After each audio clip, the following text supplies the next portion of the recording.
America और Israel ने Iran के सुप्रीम लीडर को क्यों निशाना बनाया? इसका सबसे बड़ा जवाब परमाणु बम। इजराइल ने सालों पहले एक रेड लाइन खींची थी। उनका कहना था कि ईरान ने 90% यूरेनियम इनरिच कर लिया है।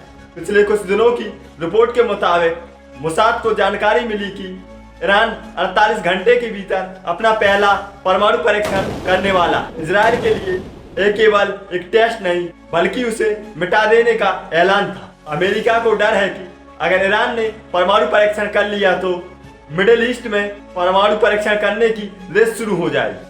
सऊदी अरेबिया, टर्की और इजिप्ट भी परमाणु बम मांगेगी। इससे दुनिया का सबसे वायलेंस इलाका भी परमाणु पावर बन जाएगा। अमेरिका के लिए ईरान का परमाणु परीक्षण करना उसके पेट्रोल डॉलर और मिडिल ईस्ट में उसके दबदबे को खत्म कर दे। इसलिए CIA ने इस ऑपरेशन को ऑपरेशन लास्ट रिसोर्ट नाम दिया। ईरान ने अपने परमाणु प्लांट पहाड़ों के नीचे और गहरे बंकरों में बनाए हैं जहां आम मिसाइलें असर नहीं करें। लेकिन अमेरिका ने इस बार बंकर बस्टर बम्स का इस्तेमाल किया। इन बम्स ने ईरान के अंडरग्राउंड लैब्स को तबाह कर दिया है जहां न्यूक्लियर वॉरहेड बनाए जा रहे हैं। अमेरिका और इजराइल का साफ कहना था कि वो ईरान को कभी परमाणु शक्ति नहीं बनने देंगे, चाहे इसके लिए उन्हें तेहरान को मिटाना ही क्यों न पड़े। दुनिया दो हिस्सों में बट गई है। एक तरफ लोग कह रहे हैं कि अमेरिका ने एक टेरर रेजिम को रोका है, लेकिन दूसरी तरफ लोग कह रहे हैं कि क्या एक आजाद देश के नेताओं को ऐसे मानना सही है? क्या नॉर्थ कोरिया और पाकिस्तान के पास परमाणु बम नहीं है तो सिर्फ ईरान पर ही क्यों पाबंदी? इस गुस्से ने ईरान को मजबूर कर दिया कि वो पलटवार करे, और ये पलटवार इतना खतरनाक था कि पूरी दुनिया हिल गई। जब ईरान ने देखा कि उनके सुप्रीम लीडर की मौत हो गई है और उनकी परमाणु शक्ति बनने का सपना टूट गया है तो उन्होंने फुल स्केल वॉर का बटन दबा दिया। अगली ही रात उन्होंने अपने पड़ोसी सुन्नी देशों पर मिसाइलें दाग दी। लेकिन उन्होंने इजराइल पर हमला क्यों नहीं किया? और क्या एशिया सुन्नी युद्ध वर्ल्ड वॉर 3 की शुरुआत है? दुनिया को लगा था कि ईरान का गुस्सा इजराइल पर फूटेगा। सबको डर था कि तेल अवीव पर मिसाइलें गिरेंगी। लेकिन ईरान ने कुछ ऐसा किया जिसने सबको हैरान कर दिया। रात के अंधेरे में ईरान ने अपनी मिसाइलों का रुख अपने पड़ोसी सुन्नी देशों सऊदी अरेबिया, UAE और जॉर्डन की ओर मोड़ दिया। क्यों ईरान ने अपने ही धर्म के लोगों पर हमला किया? क्या ये गलती थी या सोची समझी बदला लेने की चाह?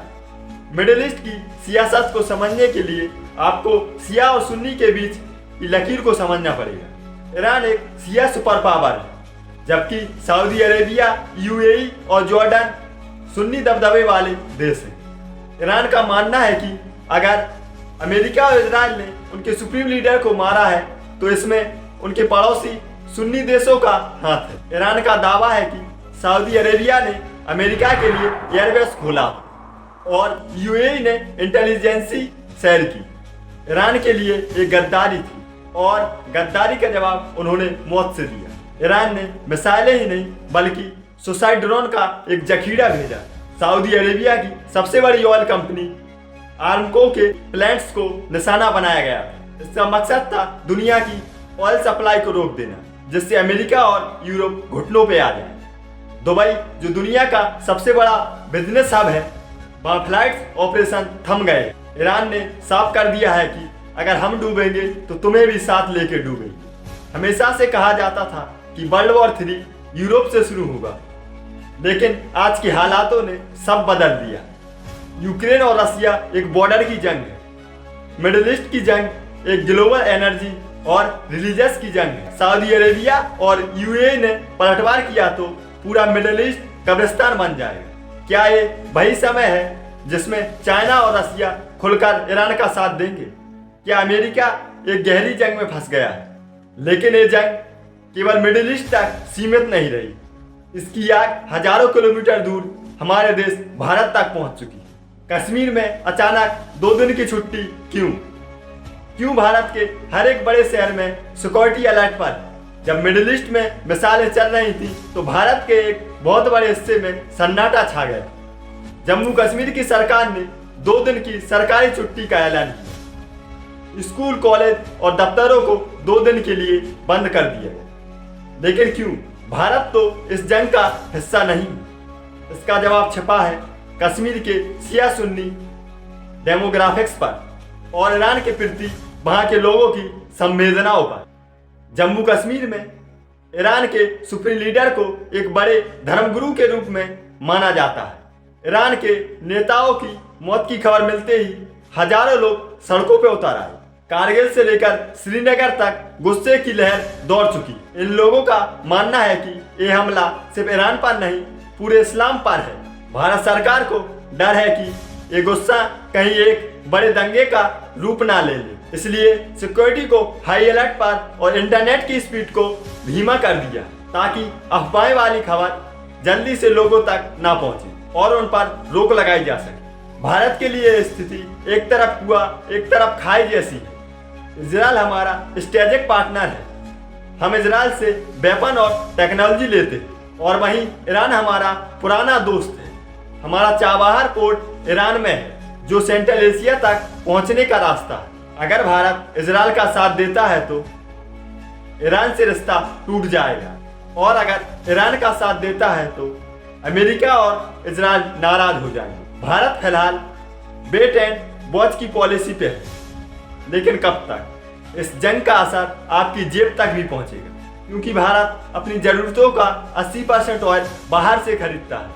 अगर ईरान ने तेल देना बंद कर दिया तो भारत में ऑयल की कीमतें 200 के पार होंगी, जिससे हर चीज सब्जी से लेकर इलेक्ट्रॉनिक चीजें भी महंगी हो जाएंगी। स्टॉक मार्केट पहले ही 3000 पॉइंट लुढ़क चुका है। क्या भारत की इकोनॉमी इस झटके को झेल पाएगी? लेकिन ये सिर्फ भारत की बात नहीं है, पूरी दुनिया में आग लगी।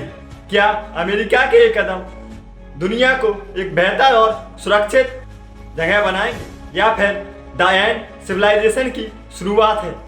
देखिए अगले चैप्टर में कि कैसे रशिया और चाइना इस मौके का इंतजार कर रहे हैं। जब अमेरिका और इजराइल ने ईरान के नेताओं को निशाना बनाया तो उन्होंने केवल एक देश पर हमला नहीं किया बल्कि रशिया और चाइना की रेड लाइन को क्रॉस कर दिया। रशिया के लिए ईरान एक मजबूत साथी है जो यूक्रेन युद्ध में रशिया के लिए ड्रोन सप्लाई करता है। चाइना के लिए ईरान ऑयल का सबसे बड़ा सप्लायर है। क्या पुतिन और जिनपिंग शांत बैठेंगे या फिर ये वही मौका है जिसका इंतजार रशिया पिछले 2 सालों से कर रहा था कि अमेरिका को एक दूसरे युद्ध में फंसाने का?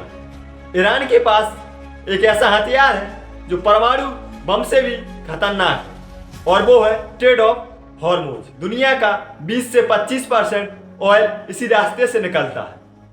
ईरान की बची कुची मिलिट्री इसी रास्ते को बंद करने की धमकी दे रहा है। अगर ये रास्ता बंद हुआ तो पूरी दुनिया की इकोनॉमी स्टोरेज में चली जाएगी। अमेरिका के न्यूयॉर्क से लेकर लंदन तक बिजली कट जाएगी और फैक्ट्री और यान बंद हो जाएंगे। क्या अमेरिका इस ब्लॉक को तोड़ने के लिए ईरान में जमीनी हमला करेगा?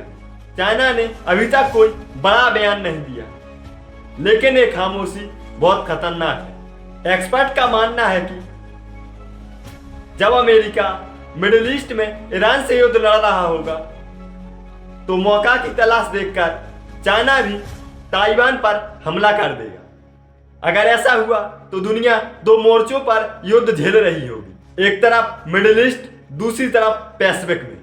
इसी को तो वर्ल्ड वॉर 3 कहते हैं, जहां दुनिया के बड़े बड़े देश आपस में भिड़ रहे होंगे। सिर्फ इंडिया और मिडिल ईस्ट में ही नहीं, अमेरिका और यूरोप में भी लोग सड़कों पर उतर आए। लोग सवाल पूछ रहे हैं, क्यों हम एक महायुद्ध की तरफ बढ़ रहे हैं? वेस्टर्न कंट्री में रहने वाले मुस्लिम समुदाय और एंटी वॉर एक्टिविटीज इजराइल और यूएस की सरकारों के खिलाफ सड़कों पर उतर आए। दुनिया के अंदर एक ऐसी दरार पड़ चुकी है जिसे भरना नामुमकिन है। हालात हर पल बदल रहे हैं। ईरान के बचे कुचे अफसर डू और डाई की स्थिति में। क्या अगले 48 घंटों में पहला परमाणु बम ब्लास्ट? क्या भारत इस तबाही से बच पाएगा? सवाल ये नहीं है कि अमेरिका और इजराइल ने जीत हासिल की है या नहीं, सवाल ये है कि अब ईरान का क्या होगा। सुप्रीम लीडर और टॉप जनरल्स की मौत के बाद ईरान में पावर वैक्यूम पैदा हो गई। क्या वहां की जनता इसका फायदा उठाकर एक नई डेमोक्रेटिक सरकार की नींव रखेगी, या फिर IRGC के बचे हुए कट्टरपंथी लोग एक ऐसे नए नेता को चुनेंगे जो पूरी दुनिया को परमाणु वॉर में धकेल देगा? इतिहास गवाह है, जब किसी देश का सिर कटा है तो वहां की जनता ने खून का बदला खून से लिया। अगले 48 घंटा फैसला करेंगे कि हम ह्यूमन सिविलाइजेशन के अगले चैप्टर में जाएंगे या फिर 100 साल की तरक्की मिट्टी में मिल जाएगी। अगर ईरान ने अपना न्यूक्लियर कार्ड खेल दिया तो इजराइल का पलटवार इतना खतरनाक होगा कि पूरा मिडिल ईस्ट एक रेडियो एक्टिव डेजर्ट में बदल जाए। भारत जैसे देशों के लिए यह एक न्यूज नहीं बल्कि हमारी इकोनॉमी और सुरक्षा के लिए एक बड़ा खतरा है। कश्मीर से कन्याकुमारी तक हर हिंदुस्तानी को इस जंग की आंच महसूस होगी। लेकिन क्या यह सब सच है? क्या ईरान के सभी अफसर मर चुके? कुछ एक्सपर्ट का मानना है कि ईरान ने सुप्रीम लीडर और टॉप जनरल्स को एक सीक्रेट बंकर में पहले ही शिफ्ट कर दिया और जो मरे हैं वो बॉडी डबल है। अगर ये सही है तो ये दुनिया का सबसे बड़ा धोखा हो सकता है। ईरान शायद सही वक्त का इंतजार कर रहा है, एक ऐसा पलटवार करेगा जिसकी कल्पना CIA ने भी नहीं की होगी।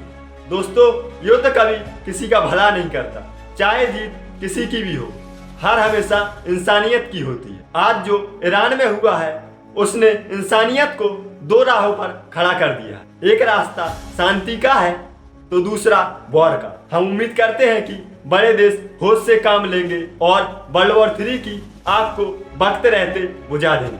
आपको क्या लगता है, क्या अमेरिका और इजराइल ने एक कदम उठाकर दुनिया को सुरक्षित किया है या एक बड़ा खतरा पैदा कर दिया है? क्या भारत को इस मामले की मध्यस्थता करनी चाहिए? कमेंट में अपनी राय जरूर दें। अगर आपको ये गहरी एनालिसिस पसंद आई है तो वीडियो को शेयर जरूर करें ताकि सच हर किसी तक पहुंच सके। मिलते हैं अगले अपडेट के साथ, तब तक के लिए जय हिंद, जय भारत, जय बुंदेलखंड, जय जगन्नाथ।